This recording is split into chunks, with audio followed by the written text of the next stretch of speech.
Welcome to Soundcart Live, everyone. I'm back. I wasn't here last week, and sorry about that, but I got one of those wintertime bugs that seem to grab a hold of us. But man, I am so excited to be here today and talk about today's topic, which is how I choose or how I build a wireless system and kind of what goes into the process of how I build something. So when I'm saying, okay, which wireless am I going to use and what does that look like? There's a series of steps. There's a series of things that I think you might resonate with that most sound mixers, depending upon the type of work you're doing, will look at to kind of help make that decision. So that's what we're doing today. So we'll go ahead and get started here in just a moment, right after this quick message. The key to a great sounding lav is 10% placement and 90% process. Typically, I'll do a script breakdown on my iPad. Ingenuity and flexibility really are the keys here because we have the same goal, capturing the performance. It is this process here that inspired us to create Wire Like the Pros, a masterclass for students and professionals who have the desire to excel and go beyond just the wiring technique and tools. Let's talk about working with the actors.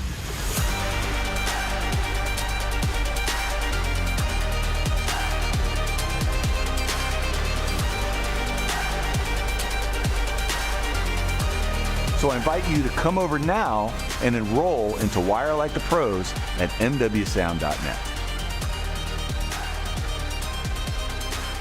And hello, everyone, and welcome to Soundcart Live. And today we're talking about choosing a wireless system or what are the steps or processes that go into deciding what kind of wireless system that I'm going to use for any given project or production.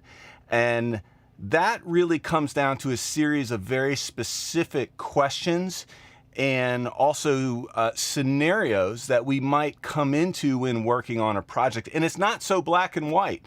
It's not so, I prefer this brand, so I'm going to use this brand wireless. And you see a lot of that online, obviously.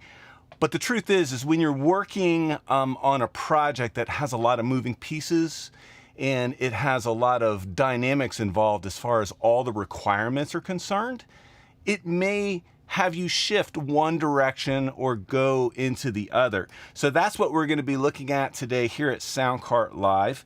And let's go ahead and get right into that topic. So here we go. Let's get that screen up here. So how I choose a wireless system for production mixers.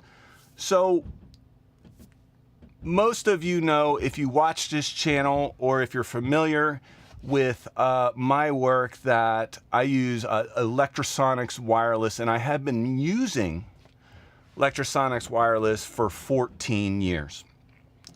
But it's important to mention and say right out of the top of the stream is it's not about the brand. That's one thing you'll hear me say over and over again. It's not about the brand, because at a certain point in professional wireless, when you reach a certain price point, with a wireless manufacturer, no matter what the brand is, and we all know who all the big brands and big players are in professional wireless. It comes down to what are the feature sets that we need on the production. It's never what brand do I like or what brand do I prefer. And then other things that I see a lot, and I'm sure that you guys do too, is, well, this one doesn't work as good as that one. Or this brand is better than that one. That kind of talk is either going to fall into two types of categories. Number one, marketing hype is the first category, and we could do a whole stream about that, but we're not going to do that. Because obviously products, they have to be marketed to be sold. It's just part of the business. The second part of it is a kind of blind brand loyalty. that comes down to, well, this is the brand I use, so therefore this is the only good wireless system. And we know both of those things are not rooted in any sort of truth. Because if you look at a typical production, whether it's live performance, whether you're working on set, and all the different variations of that, really what we're doing is we're trying to solve a set of technical problems to help support the creative goal. So that's what we're going to talk about. So I'll encourage you to get your mind out of brand for this conversation, and I'll do that too. We all have the different brands that we use because we're professionals working in the industry, and we have to have the tools to accomplish the job. And one might prefer this over that. But for this conversation, what we're going to do is we're going to take that all out of our head, and we're going to assume and try to think just for a moment that at a certain point, at a certain price point, all of the manufacturers are making very high quality products. So what is the remaining variable? That's what we're talking about. The remaining variable is the operator. It's the production sound mixer on set. So in my case, it has to do with me seeing the project or production that I'm working on and all the different variables involved and deciding which tools are going to work best. And that is going to be completely brand agnostic as much as possible to a point. So let's go ahead and get right into this conversation. And I've been really looking forward to talking about this. So the first thing I want to talk about, and let me actually get to the screen where you can physically see what we're doing. There we go. Environmental conditions is the first thing that we're going to look at today. So what's the nature of the scene? Are we working in rain? Is there going to be a lot of water? Are people kayaking down a river? What are the physical obstacles? Are we working in interiors or are we doing exteriors? Because those two things will affect greatly the performance of the chosen wireless. Because you could have an environment that has a lot of reflections in an interior that could actually help in work and help you in a way. Or you could be in an exterior environment in a wide open space that may require a different type of tool. And we'll look at some of these tools, but the first thing I'm looking at is what are the environmental conditions? What are the physical obstacles? Meaning, where am I going to need to be in order to have this wireless work? Am I going to need to be on a portable system, on a sound cart, where I'm using like slot mount receivers where I can move around and be agile? Or am I going to be able to be on a larger cart with rack mount type equipment and work that way? So where I am in the space, is it an interior? Is it an exterior? What are the conditions? Whether it's moisture, no moisture, that's the first thing I'm usually looking at. But there are other things, of course. So let's keep going right down the list and look at what I'll call the second thing. So the next thing I'm looking at is what is the coverage area necessary? This I love to talk about, and it's probably one of my favorite things about being a production mixer. So in the type of work I'm doing on set, whether it's a narrative workflow or maybe it's some sort of location, it could be a commercial, it could be some sort of environment, that the consistent element for me is things are always changing. What do I mean by that? Well, number one, we talked about environmental conditions, like where are we going to be in the room? Where are we going to need to be in the room so we are not in the way of the cameras or in the shot? And what are the physical, which kind of goes towards the last thing, environments. Are there 150 people in this room? I'm thinking of a specific scenario that has to do with coverage area where I was working on a stage. and it was for a Hulu show, a drama called Tell Me Lies, and we had 14 cast members on set with 150 background closely surrounding them for a fraternity party. So in that particular scenario, the coverage area was small, meaning that my antennas could be on the edge of set.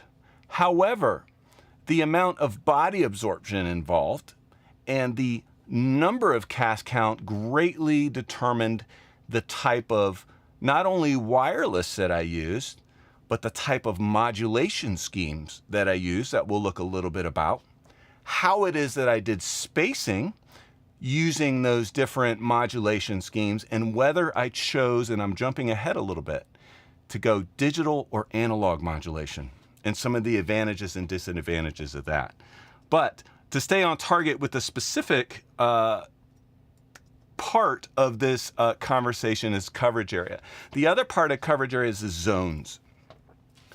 Is the set going to be a type of set to where I need to add additional zones? So if you're not familiar with zones, what zones are basically coverage areas in which your antennas can see. So that means that if the talent in the environmental area is traveling from point A to point B, and that travel space, and I could think of a million examples of this.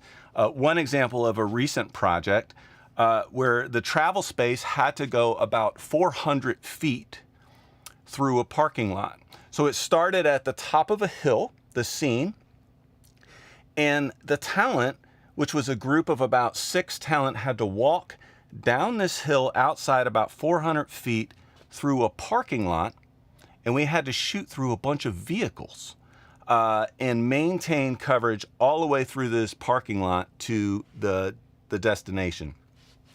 In that particular scenario, we had to use zone coverage. So what that means is that determined the type of wireless receiver distribution system that I was going to be able to use for that particular scene. So all of these things are different clues to help us determine what are we going to use. All right, so let's go right into the next part, which is going to be the type of equipment necessary. Now this is a big one. So obviously we have transmitters and receivers, but you also have zones. Most distributions or RF distribution modules, like the ones that I use, I have an SPL 2208 by Wizicom, and it has 2 separate zones that I can plug in the antennas. Also, how much cabling am I going to need? How much loss is going into that cabling to create what we talked about on the last stream, about with the 10 tips of, for, I forget the title, the most robust wireless, is, how do I create the link budget to make sure everything is working? But this is a bigger conversation than the types of equipment necessary. So if you're doing, let's say, let me give you 2 types of scenarios where this can really start to click. If you're doing, let's say, just an interview, right, in a controlled space, in a corporate type shoot, then you're really needing one type of transmitter and one type of receiver, usually a body pack transmitter. So that's one small task in an RF system. Obviously, the body pack's on the talent. But you also have the receiver side. Those receivers could most likely in that scenario be portable, something that you would find in a bag. So that's an example of a very, very simple system. Now, there might be another layer to that system as you start to expand on the production. So in my market, and I don't know about your market, but in my market, most of the systems or setups for commercials require a camera hop. What that means is we're sending a wireless mix send to the camera. So that, once again, requires another type of piece of equipment that would be different than your body pack transmitter or receiver in the back. Because usually, let's use the Alexa 35 as an example, which is a common camera I see in higher end commercials. They don't want to put a large receiver on there. In fact, I wanted to grab something. This is what I typically put on the Alexas, the Alexa 35. So this is one of the pieces in my ecosystem, which is the Duet M2RA, and it can double as a camera hop receiver. So there's an example of something, a very small profile that can be put on a camera. Now you have other types of needs as well, depending upon the type of system. You're also going to need IFBs. So if you have some sort of crew, and let me go back to that here on the main screen. If you have some sort of crew that you're working with on set, obviously they need to listen to something. So now we're adding another type of component. Some of you have seen, I'm trying to think of the things that I use for this. The Duets, the one I just showed you, can double as a IFB. So it can be either an IFB or it can be a camera hop. It's kind of one of these chameleon type pieces of equipment, which I absolutely love. It's very important to me that wireless can do that. Or like a R1A, R1B, and I'm just kind of thinking of the line that I'm most familiar with. But I said we were going to stay away from brand. But what's most important here, though, to mention is that the ecosystem of the wireless I choose has to support these things. And if it doesn't, that's okay. So if I'm using, not okay with me, but it might be a scenario where you might be using a wireless system that doesn't make an IFB. Maybe you're using a wireless system that doesn't have a receiver that has the profile small enough to work as a camera hop. Then you start working with multiple brands, and there's nothing wrong with that. But that's not the way I like to work. It's important to me when I'm choosing a wireless system that the ecosystem is large enough to support a professional workflow. Because a lot of the times I'm moving these things around. Another type of transmitter receiver that you'll see or configuration on a set is a handheld microphone. Obviously, that's another common piece. And then we can go on into other types of equipment that, let me go ahead and go here to this. Line out receivers that go to speakers. Any receiver that can be battery powered, that has a line out, and I'm thinking in particular like my 411s I use as VOG and speaker sends. So depending upon, this is really where the workflow is really going to influence the how I'm going to choose something. So put it this way, if I was not needing a handheld, an IFB, a camera hop to send to a voice of God with multiple handsets and send to a wireless speaker, I'd have a lot more choices as far as wireless is concerned. But it's important in my particular workflow because I'm handling so many sends and receives and possible configurations that the ecosystem of the wireless system is highly configurable. All right, so let's move on to the next one. Redundancy required.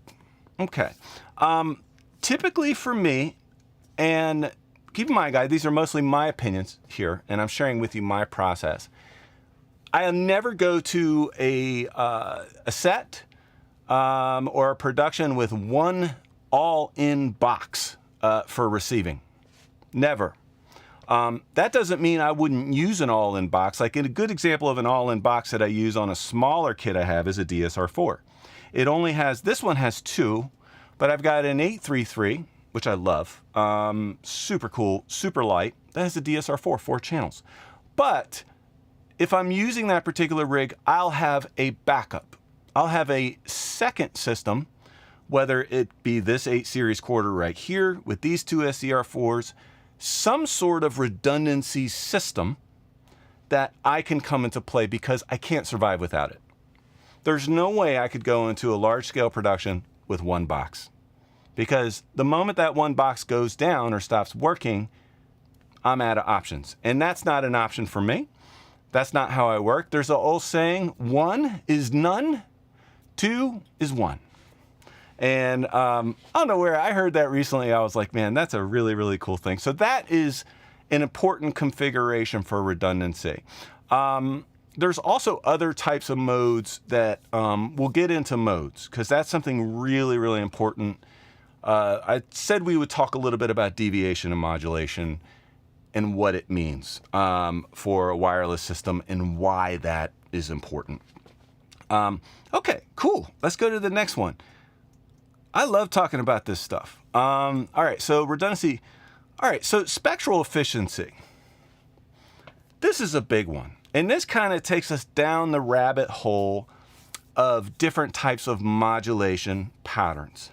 So typically, spectral efficiency comes into play, especially when I'm dealing with high cast counts, or if I'm dealing with high wireless requirements.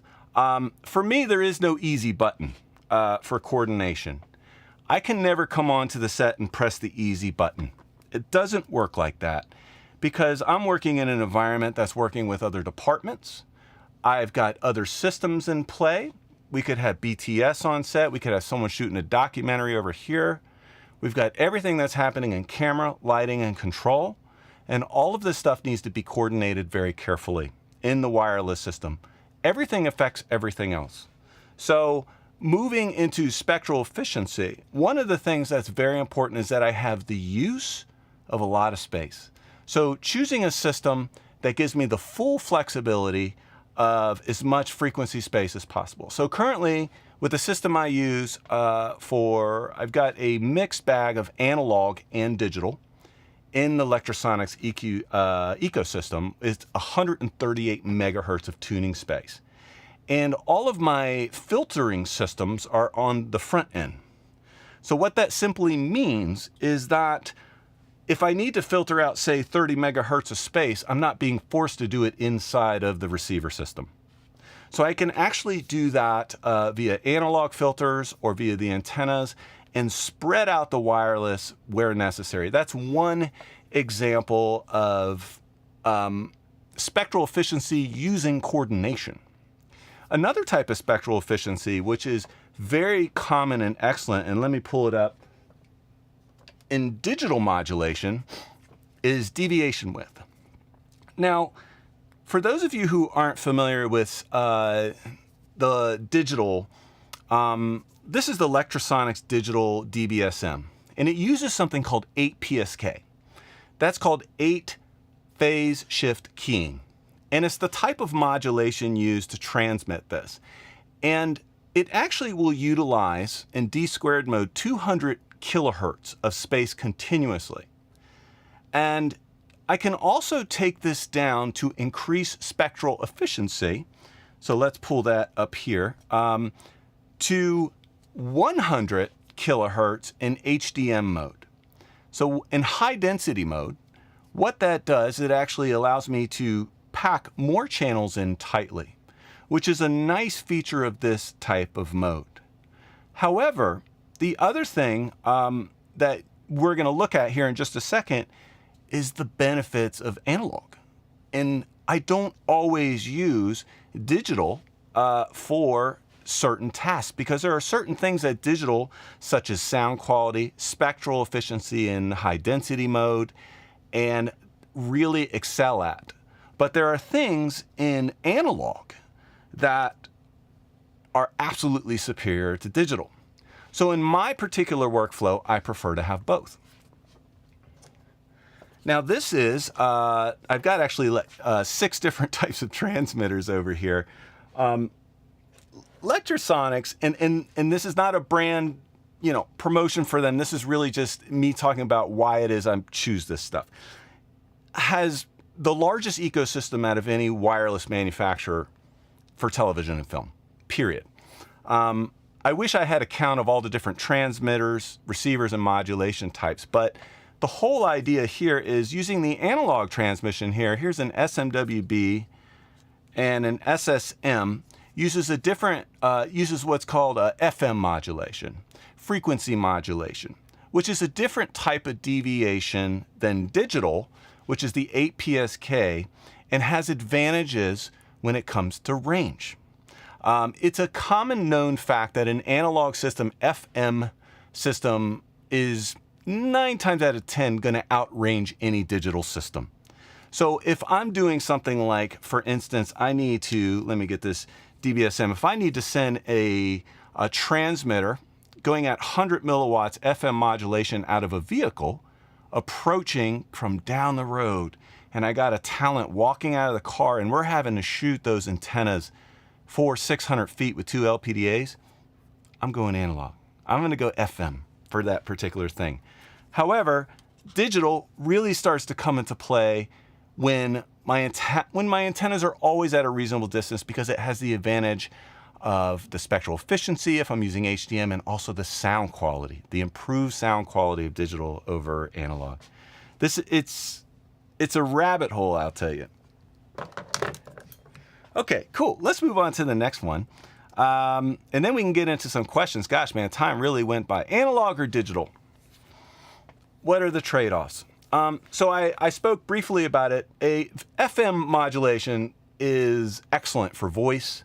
It deviates anywhere from 50 kilohertz to 75 kilohertz, and that means how much of the signal, the sine wave in the FM modulation, is actually being modulated by the audio and changing the width of the of the deviation pattern by a certain limit, allowing the audio to transmit down the signal path. FM is incredibly resilient when it comes to changes in amplitude, and also excels in working with long range. Also, another thing that's kind of one of these global things is that the analog transmitters also excel battery life over digital. And I don't know the technical reason exactly for that, but I think it has something to do with the constant deviation provided by a digital signal versus an analog. But that's a guess. So for my particular system, there's so much going on. Like, I'll give you an example. I finished up a HBO series last year, did the last 4 weeks, and it doesn't matter which one it is. But I had to have 2 voice of gods, music playback on set every single day with 2 separate speakers, multiple talent wireless, and we were sending wireless to Video Assist. And if we had something wireless, it was going everywhere. So if I didn't have the mix of analog for my Video Assist send, VOGs, also for my music playback sends, and second, what we call the demigod music playback speaker, I would have been in trouble. Not that it wouldn't have worked with the digital modulation, but the FM modulation and the fact that the Lectrosonics receivers can do analog as well as digital, and I don't know of any other system on the market today that can be backwards compatible for analog and also digital, which is probably the reason I stay in it. Because I find myself in these scenarios where I just have so many wireless tasks to do on a film set, and I want to be able to solve any problem. And of course, you can use different brands and do different things, and there's nothing wrong with those workflows. Because one thing that you'll know about me is I love all the major brands. Like, I just watched the full Zaxcom presentation on Gotham Sound Site. Glenn Sanders is amazing. I'm loving the products that they're coming out with. Sound devices with their incredible technology and their browser-based control. Wizicom, I own tons of Wizicom products. Obviously analog, right? Modulation is going to have all the strengths we talk about, such as range and battery performance. So all of them, and there's other manufacturers, I'm sorry I didn't mention you, but they all have strengths. But what's most important, if we want to be brand agnostic and we want to say, okay, it doesn't matter which brand. What matters is, are you solving the problems that you have? And for my workflow, I got a lot of problems on set, but not a lot of problems with RF. Because, I've already been through them, and then I learned my lesson, and I figured out how to educate myself and try to excel my own craft. So no matter which brand I'm using or what type of wireless system I'm using, I'm going to get the best results possible every single time. That's my goal anyway. So let's go ahead and move into questions. Thank you so much for being here, and hopefully this was a worthwhile conversation for everyone. So we'll get right into conversations here and comments here. And the first one, let me go ahead and pull that up. And okay, first one is from Atnas. Best regards from Bulgaria. Best regards to you, sir. Thank you for being here. Appreciate the comment. I know a lot of these comments kind of came in early when we first started the stream. Second regards, Zlatko, always great to see you. I've been enjoying your Instagram posts, Zlatko. Thank you so much for putting those up. I always enjoy following all you guys. Sometimes on the YouTube, I don't know who, because you just don't know the name of the person, which is, I wish it was names, but, most of you guys I know. Hey, Alan, always great to see you. Man, I've known Alan for many, many years. And then here we get some no one box RX. I thought you used the Nexus. Okay. Yeah, the Nexus is a great, I owned a Nexus. I sold the Nexus. I thought the Nexus was a great piece of equipment, but I certainly would have bought two, Alan. There's no way I would have sported with just one Nexus. It just doesn't work like that in my world. And yeah, no all-in-one box. So you just buy two. It's simple. All right, here we go. And do you run wireless boom or wired? Okay, yeah, great. Do I run wireless boom or wired? What wireless? Okay, great. Yeah, good question, Alan. If I'm doing a sit-down interview, I'm not putting a wireless on the boom. I see that online. Nothing against anyone who's doing that, but that's just silly. If you're 5 feet from, why would you do that?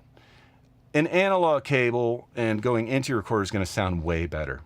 Now, for me, Alan, I am running wireless because my boom op's running around chasing the talent. I have two different types of solutions I use. One is a HMA, which is a digital hybrid or FM modulation analog Lectrosonics plug-on. And then I also own the DPRs. Got 3 of those. I got a couple of the HMAs. I've done other workflows with the MM1s and stuff, but I haven't done that in years because those things are kind of heavy. But yeah, great question. And there are some people today, some mixers still wired for boom, by the way. A wireless is never going to sound as good as a cabled microphone, guys. That's just the reality truth. And if I'm 10 feet from someone sitting in front of a boom for an interview, I'm certainly not putting a wireless on it. Just degrade the sound quality for no reason. There you go. So Zlatko says, oh, let me expand this, Zlatko. Here we go. All right. See if I can actually read this. Okay. So when choosing a system, it is important to note, in addition to the final price and availability of the products, whether they are in Europe or America, whether they're in Germany or Bulgaria. Zlatko, that's a really good point.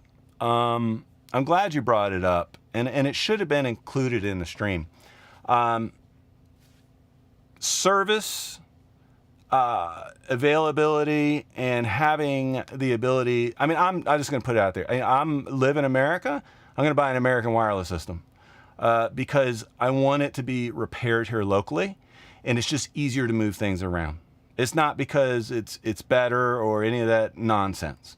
It has to do with that I want that service level. And just like you have a relationship with a producer or you have a relationship with your crew, you also have a relationship with the manufacturers that you use. And that relationship should not be squandered, meaning that they don't work for us. They don't have to build these things for us.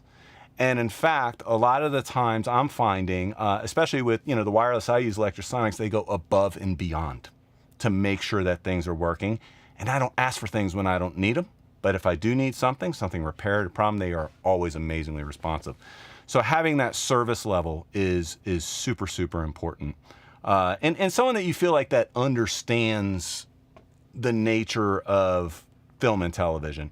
For me, that's what I work in. So like if I was doing live sound, I'm probably not going to be using Lectrosonics wireless. I mean, nothing against Lectrosonics for live sound. I'm going to be sure. Just because like that's their world. That's their market share. And I want to make sure that I'm choosing the right wireless for the right scenarios, like every single day of the week. I mean, to me, that's what it's all about. However, I do know that the Foo Fighters are using the M2R Ace or their IEMs, and I actually got a friend who's a guitar player for Broadway. He was doing the Beetlejuice thing, and I got them interested in these too. I'm always telling all my musician friends about these IEMs because they're amazing. And you can't really see it, but this is probably one of my favorite Lectro products. So this is the Duet M2R Ace, their second version. And what's different about this versus the first version is it has a slightly redesigned RF board. And if I'm wrong, please correct me on there, guys. But one thing I do know is, so it has improved RF performance versus the first version. It also has phantom power protection on the output, so for camera hops, which is my primary use for this if I'm not using it as an IFB. And you can't see this. I wish you could. Compatibility mode. Let me show you something here. I'm going to try to let's see if I can get this to focus. This is a ridiculous attempt to do a camera angle. Okay, so you probably can't read it, but those are all the compatibility modes on this. So it can do IFB mode, which is how I use it on set. It can do D squared mode, which is digital 8 PSK modulation, high density mode, and it can also do 2-channel mode from, I have to read it now, guys, the Duet, which is 1 carrier, 2 channels for stereo, DCHX, which is their digital camera hop 2-channel receiver, and that's it. So 5 compatibility modes. So I don't have to buy another camera hop and another IFB. I can use them all at once. Okay, so I am a fanboy of this. I admit it. I really like it. Okay. All right, so let's get through the rest of these questions. I think we're about sold the Nexus. Wow, yeah, Alan, I could have kept it if I could afforded to keep it, but I couldn't justify it, man. It just wasn't really doing it for me. Okay, so Alan says I'm 100% wire boom. Glad to hear it, Alan, especially if that boom is over the talent interview. Man, we all see those wireless transmitters over people getting interviewed on Instagram. What are you doing? Okay, so, and then here we go. How did you learn, I love this question. Highly creative. How did you learn wireless coordination? The School of Hard Knocks is really how I learned wireless coordination. The first thing, up until like 2018, I would scan and I would choose channels, and then I had an app that would tell me if it was intermodding or not. I plugged everything in, and then I would move things around carefully. Then I started using Wireless Designer along with the equipment that I have. I still use that today. Now I use other tools. I've got SpecANs that help me with coordination, and there are some, and I've experimented with some other tools, but mostly Wireless Designer. And then I use what's called a spectral analyzer, so I can physically real-time see the environment when I'm working. But coordinate RF has been kind of a journey for me. Kind of addicted to it. I love it. I have a Part 97 and Part 74 FCC license. Part 74 allows me to utilize wireless for productions and allows me to work in things like the guard band, which require a license, the STL band, which is like 944, which actually requires a license, and allows me to output at power levels that also require a license, especially when I'm doing FM transmission. And, I took a course on RF fundamentals at Georgia Tech, and from Rodian Swartz, who's a manufacturer, and really, I'd say probably one of the most important things to do is learn outside of just the audio conversations. Not that there's not great tools, but I heard something online. I'm not going to tell you where it came from, but I heard something online that says no sound mixer needs to know what SWR is. That's absolutely not true. The truth is you should absolutely know what voltage standing wave ratio is, and you should know how to measure it on your system. And if you don't, you're doing yourself a disservice. You're trying to press that easy button, and then when something goes wrong, you're like, oh, you know, it must be the brand that I'm using. You know, so anyway, don't get me started on any tangents. But anyway, guys, it was a lot of fun. Once again, I think that the key thing is choose wireless based upon your need. Don't choose it based on marketing hype. You know, figure out the power of a system and ask yourself, does this system match what it is that I need? So thanks so much for watching, everyone. Really enjoy doing these, and always great seeing everyone here. Put a comment below, let me know what you think, and I'll look forward to seeing everyone real soon. All right, take it easy, everybody. We'll see you.